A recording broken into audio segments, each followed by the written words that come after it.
ദുബായിൽ പുതിയ പാലം തുറന്നു. ജുമൈറെ അൽമീന സ്ട്രീറ്റുമായി ബന്ധിപ്പിച്ചിട്ടുള്ള പുതിയ പാലം വന്നതോടെ യാത്രാസമയം 12 നിന്ന് 4 മിനിറ്റായി കുറയും.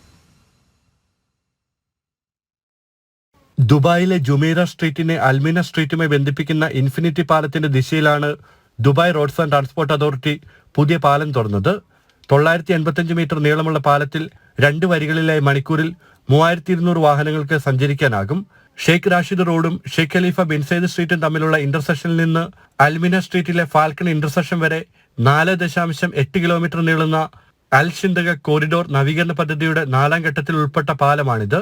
പുതിയ പാലം ഗതാഗത കുരുക്ക് കുറയ്ക്കുകയും ജുമൈറ സ്ട്രീറ്റിൽ നിന്ന് അൽമിന സ്ട്രീറ്റ് വഴി ഇൻഫിനിറ്റി പാലത്തിലേക്കുള്ള യാത്രാസമയം 12 നിന്ന് 4 മിനിറ്റായി കുറയ്ക്കുകയും ചെയ്യും. സിഗ്നലുകളിൽ നിർത്തേണ്ടി വരാതെ തടസ്സമില്ലാത്ത സഞ്ചാരം ഉറപ്പാക്കാൻ പുതിയ പാലത്തിന് കഴിയും.